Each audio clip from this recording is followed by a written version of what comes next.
L'heure est grave, Ben oui. Jean-Philippe. Tout le monde a pris des mesures pour survivre, incluant à Rythme FM en Outaouais. Bon. Moi, j'ai levé mes essuie-glaces hier, j'ai pas pris de chance. OK, c'était vraiment prévoyant. Moi là. aussi, j'ai fait la même chose. J'ai jamais fait ça de ma vie. Jamais. Puis hier, j'ai dit, Caroline. Puis là, j'ai regardé les journaux. Puis C'est grave, là. ça va être grave, là. Ben voilà. Oui, grave au point où un homme qui n'a jamais levé ses whippers de sa vie entière vient de le faire pour la première fois. Il se passe quelque chose. Les gens sont même allés jusqu'à changer leur routine, telle que rapportée chez nos collègues d'Ottawa. Paul, vous parlez de routine changée pour les parents, mais même ceux qui n'ont pas d'enfants. Moi, ce matin, juste de penser hier soir à soulever mes essuie-glaces pour pas que le verglas... Fait que des petits changements comme ça qui ont fait en sorte que je me suis couchée plus tard. Quand je suis partie de la maison, il était un petit peu plus tard aussi ce matin.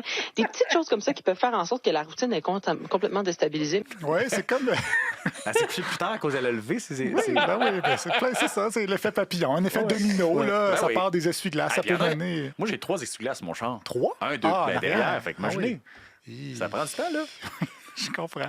Donc, c'est ça. Ça peut mener à un avis disciplinaire pour retard. Bon, là, vous vous dites, c'est pas si pire que ça. C'est pas la fin du monde. Non. Gratter son pare-brise. Attention, c'est pourtant la question qui est sur toutes les lèvres gercées, probablement, depuis hier. C'est un dossier bien important, tel que rapporté à Cogeco en Mauricie. Hey, Jérémy, parlant de char, OK? Oui. On réglait un dossier bien important. Vas-y fort. Le registre des fausses bonnes idées. En fait, parce qu'un matin, je voyais mon proprio, en sortant du parking, lever ses whippers, lever ses essuie-glaces, debout, justement, face à la tempête. Pas Puis que ça colle? je me suis posé la question, c'est vraiment quelque chose qui est avantageux? C'est quelque chose qu'il faut faire? Ah, dossier complexe, s'il en est un. Il y a plusieurs théories sur le sujet à la station de Cogeco. En Estrie, cette fois, on hésite à émettre un verdict sur la pertinence de l'érection des essuie-glaces. Lever les essuie-glaces. Ouais. Il y en a qui veulent pas que ça reste collé là, sur le pare-brise. C'est comme, je sais pas à quel point c'est efficace. théories là-dessus. Là. Un essuie-glaçologue pourrait peut-être répondre à nos questions là-dessus. Oui, un essuie-glaçologue. Ça a l'air que l'Université Sherbrooke offre un baccalauréat dans le domaine qui inclut un stage au Canadian Tire. Avec les changements climatiques, c'est probablement un métier d'avenir. Et justement, les essuie-glaçologues sont divisés sur la chose, comme on l'a dit à Boulevard FM. Je le sais qu'il y en a qui vont arriver chez eux puis que la première affaire qu'ils vont faire, c'est qu'ils vont prendre leurs essuie-glaces, ils vont les lever en disant au moins ils seront pas pognés dans la glace demain. Ouais, puis ça, tu sais, il y a beaucoup d'écoles de pensée là-dedans. On oublie vite la guerre en Iran, pareil. Hein? Beaucoup d'écoles de pensée.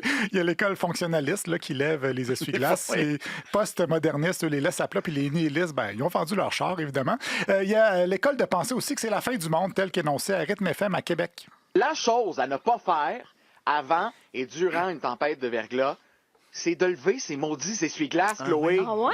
Ben oui, non, faut vraiment pas faire ça. C'est ça, hein? Oui, ça étire le spring. Et d'ailleurs, pour mieux comprendre, à Boulevard FM, ils ont fait appel à un expert qui a quand même une position nuancée sur le sujet, qui a voulu nous expliquer ça comme si on avait 5 ans. Si vous levez le bras, là, vous étirez également le ressort.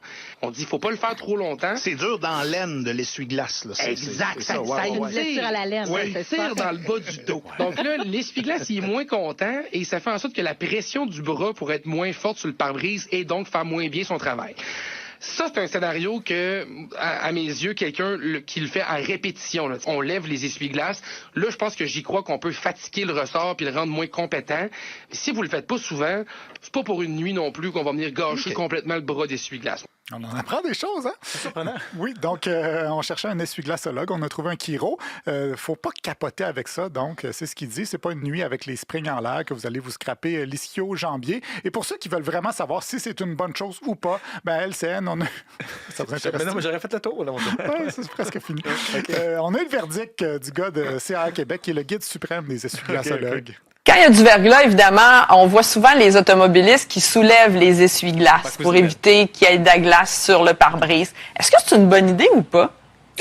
C'est pas ce qu'on recommande de faire. Voilà, dossier clos. La nation peut dormir maintenant. Ce qu'on dit, en fait, c'est que le mieux, c'est de faire appel à un petit gratteux, que ce soit le petit gratteux, le long gratteux avec le balai ou Pierre-Yves McSween. Alors, voilà, vous serez prévenus pour le prochain verglas.